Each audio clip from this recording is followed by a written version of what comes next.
美国中央情报局的局长伯恩斯在整个过去也曾经表达过，他希望的运用这个过去对抗苏联的时候的一些手段跟做法现在来开始对于中国进行反制当然，这提到了过去冷战时期大家就很好奇说，那这段期间美国跟中国到底这个什么叫做用苏联时期对付的一些手段方法？他们过去对于这些谍报的一些行动，包含这些养成手段，到底有什么样不一样？这部分是不是请教一下陈老师，也可以跟我们做一下说明分析呢？美国的情报机构最近就像主持人讲的，已经开始在中美冷战这个大背景下进行内部的调整，以便强化对中国的情报和反间谍工作。那么过去多年美国情报部门对中共的警惕性不足，相关的懂中文和中国的人才也很缺乏，所以对中共的情报工作和反间谍工作都做得比较弱。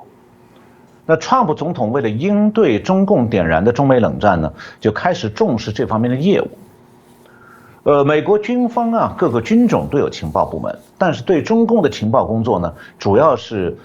这个从事这个情报业务的这个中央情报局，还有就是对中共的反情报业务的，就 counterintelligence 的这个联邦调查局。此外呢，还有从事这个网络反渗透和这个网络战的其他的安全部门。这个美国联邦调查局局长叫做 Christopher Wray， 他曾经在演讲中表示过，他说美国的反间谍工作当中一半的人力物力都不得不用来对付中共的间谍活动。那面对中共发动的超大规模的谍报战，美国现在正在加强反击。联邦调查局最近2年来对中共的谍报活动很重视，手头有大量的案件在处理中。那最近审结的一个案件就是哈佛大学著名教授 Charles Lieber 他的案子。Lieber 呢是2010年前后被中共收买，加入了中共拉拢国外学者，让他们带枪投靠的千人计划。他是长期隐瞒自己这项行动。那联邦调查局搜集到一系列证据之后呢，2020年1月。在哈佛校园里把他逮捕了，在他的同事和学生面前被带走关押。Lieber 呢是哈佛大学的化学系主任，纳米技术方面的杰出专家，被认为有可能获得诺贝尔科学奖的。但这位在哈佛和学术界享有很高声望的人，却栽在中共的谍报活动当中。在审判中联邦调查局和联邦检察官选择了比较容易裁定案情的角度。对他提起的指控呢，包括他秘密参与中共千人计划，被中共收买并隐瞒所得到的金钱。所以联邦检察官对他提起了6项重罪指控，其中2项是虚假陈述，4项是相关的逃税犯罪。然后陪审团裁定这6项指控全部成立。在中央情报局方面今年7月，中央情报局专门成立了中国任务中心，就 China Mission Center， 它是专门应对北京的威胁的。中情局呢就是 CIA， 他表示应对中国带来的全球挑战，广泛影响到他这个局所有任务领域。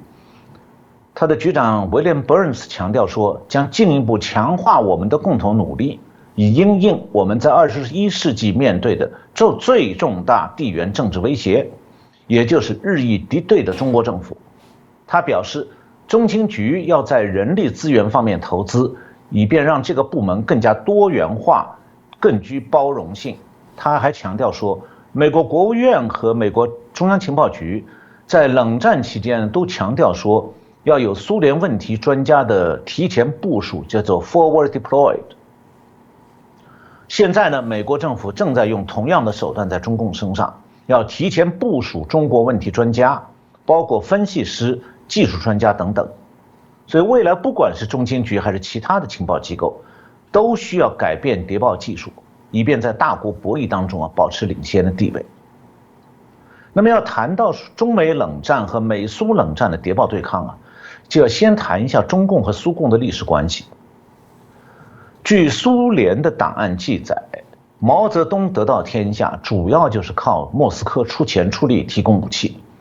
那国共战争呢，就是苏联赤化全世界的行动的延伸。所以蒋介石在1923年就提出过，说苏共品牌的国际主义和世界革命只是换汤不换药的沙皇主义，他的对华政策就是把中国苏维埃化。那这些呢，国民党强调多年的真相啊，当时没什么人相信的。但历史证明，蒋介石当时讲的没有错。那最近有一本是俄国人写的书，书名叫做《毛泽东真实的故事》。这个作者是2位俄国人，一位是 Alexander Banzov， 一位是 Steven Levine。他的中文版在台湾出版过。这个书里面提到，根据俄国国家社会和政治史档案馆的史料，毛泽东能成为中共领导人，全靠斯大林为他打造形象，推动对毛泽东的个人崇拜。当时这个作者之一潘佐夫，他的祖父就是苏联的中国史专家，叫做乔治·艾伦伯格，他是1930年代就受苏共的委托为毛泽东立传。潘佐夫的书里面还提到说，苏共认为只有把中共改造成俄国式的以领袖为中心的党，就是斯大林化的党，这样的话他和国民党的内战才能确保胜利。那么苏共对中共最大的帮助之一，就是帮助中共建立了谍报系统和对内监控镇压系统。这2个系统是中共专制政权的基础，而且经常是设在同一个机构内的，同时执行2种功能。为什么在中国一般人包括台商一听到中共的国安部门都会害怕？原因就在于这。那民主国家的民众对这样的系统是不熟悉的，所以我稍微介绍一下。苏共建立政权之后设立一个叫做苏联政治保卫局，俄文发音它的缩写是戈伯乌，它的前身叫切卡，就是肃反非常委员会，后来就演变成了克格勃。这个机构有多可怕呢？它是有权随时抓任何人投入集中营或者杀掉，不需要经过司法机构审理。那这些特务呢，抓人的时候都坐黑色的小汽车，所以苏联人是最怕这种车子停在自家楼下的。苏联有一个意义女诗人叫阿赫玛达娃，她的诗里就提到过，苏联的政治笑话当中有一个很著名的，就是这么说的。他说，一个人最幸福的时刻是什么？当克格勃的黑色小汽车停在楼下的时候，自己恐惧的心跳都要停止了，然后克格勃敲门，某某在家吗？这个吓得发抖的人突然笑出来了，大声回答，他住隔壁呢。我讲这个故事是因为这种政治恐怖是苏联谍报系统有效性的来源。谍报人员因为害怕家人被制裁，是不敢在国外变节的。那苏联在美国布下的情报网络之大，让人震惊。2战期间，苏联在美国的情报网至少有20个人。这个莫斯科情报总局有8个部门，都至少每个部门在美国都有一个合法和一个非法的情报网。所谓合法情报网，指的是像苏联的新闻社、TASS 社，还有对外文化协会这些外事机构，在他名义下工作的苏联特工。那非法情报网指的是苏联招募的外国特工。克格勃有一本绝密教材，书名是在美国和第三国征募美国人的实践，书中详细说明了苏联招募美国间谍的目标和方法。当时克格勃渗透了白宫、国务院、美国驻外代表团、美国国防部、中央情报局、联邦调查局等等机构，以及各个政党团体。当时招募间谍的时候是要求要能辨认出这个人既具有情报潜力，又能充分导致他们与苏联驻外情报机关合作有这样强烈动机的美国人。那被克格勃视为重点招募对象的美国政府雇员，通常有以下几个特点：一个是同情苏联，第二是对美国政府的政策不满，对美国的制度不满，个人有经济困境这样一些弱点。能成为苏联间谍的美国政府高层人员，大部分不是被因金钱诱惑的，而是出于对苏联的认同，就是他亲共。美国第一次发现苏联在美国大范围发展间谍是1945年11月，当时有一个苏联女间谍叫 Elizabeth Bentley， 她向联邦调查局自首了，供出了一份间谍名单，包括数十名美国政府雇员，比如罗斯福总统的私人助理、美国农业部的官员、美国战略服务处，就是后来中央情报局的前身，他的军官等等。其中地位最高的是美国财政部的助理部长 Harry White。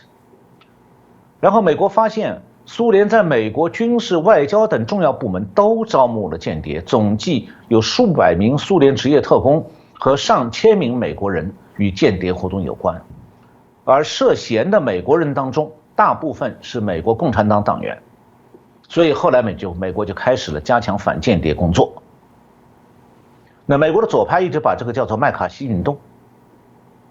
那苏联的职业间谍有完备的训练。60年代中国的公安部门翻译了一本美国人写的书，叫《秘密战》，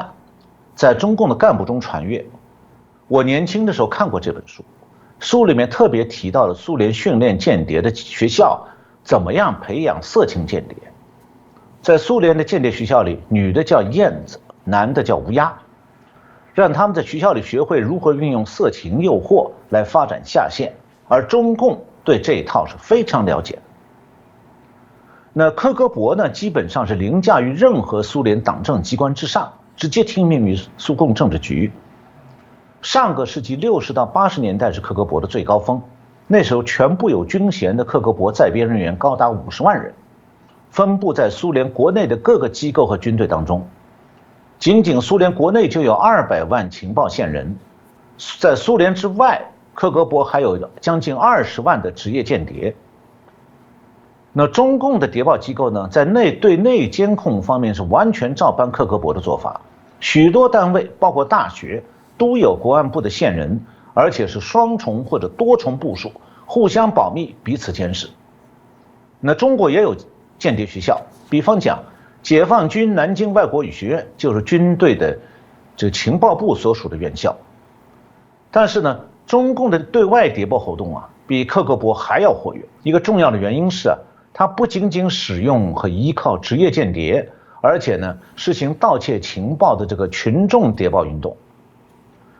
中共的国家情报法是2017年6月27号通过，2018年4月27号实施。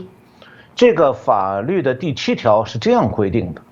任何组织和公民都应当依法支持、协助和配合国家情报工作。然后第14条规定，国家情报工作机构可以要求有关机关、组织和公民提供必要的支持、协助和配合。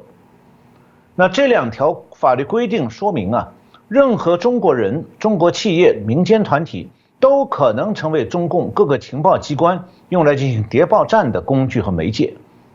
那这样的法律条文的公开化也意味着，中国在海外的谍报战的规模已经大到了无需掩盖的程度，所以他干脆公开的立法宣布了，任何企业和个人都要随时准备为中共的谍报机关工作。而且呢，中共并不在乎说这个海外谍报战的群众参与者是不是中国公民，哪怕是海外华人是外国公民，中共认为海外华人都在他的管控范围内，不管是哪国的公民。那如果有人不合作，中共就会设法通过威胁他们在中国的亲友，比方中断这些亲友的升迁或者破坏他的生意等等，来逼迫海外华人就范。那这种谍报战就意味着中共实行的是群众谍报模式，大批非专业的谍报人员受情报机关指挥，承担着获取情报的任务。那么这种谍报活动的规模呢，自然就远远超过了美苏冷战时期科格勃的活动能量，因为苏联的谍报战主要还是依靠职业间谍的。那么中共和苏联啊，对待自己的落网间谍是截然不同的。苏联对被捕的间谍往往是多方关心，只要有可能就会试图让美国把苏联的被捕的谍报人员交换回苏联。在西柏林的西南角和东德的这个波斯坦，分界的地方有一座桥，德文叫做格里尼克布吕克。那么这座桥呢，是美苏双方在冷战期间在这座桥上多次的交换双方的谍报人员，因此这座桥呢就成了大名鼎鼎的间谍桥。1990年，间谍桥还被联合国选为世界文化遗产了。2015年，以这座桥为背景，他拍过一部电影《间谍之桥》。但是中共对他的间谍是极为冷酷的，他只利用间谍，从来不承认他的情报部门和间谍有任何关系。一旦间谍被捕，中共的原则是永不救援。中共有一个最重要的间谍叫金无代，是潜伏在美国中央情报局多年，为中共提供了很多情报。当时呢，由于中共国安部的北美情报司长于强生叛逃美国，提供了金无代的这个谍报员身份，于是金无代被捕。但是呢，中共根本不承认他在美国这个头号间谍的身份。最后金无代是在狱中指望不到中共的救援了，只好用塑料袋套在头上，在脖子上扎紧，活活把自己闷死了。中共通常是尽量使用非职业间谍，指使他们从事间谍活动，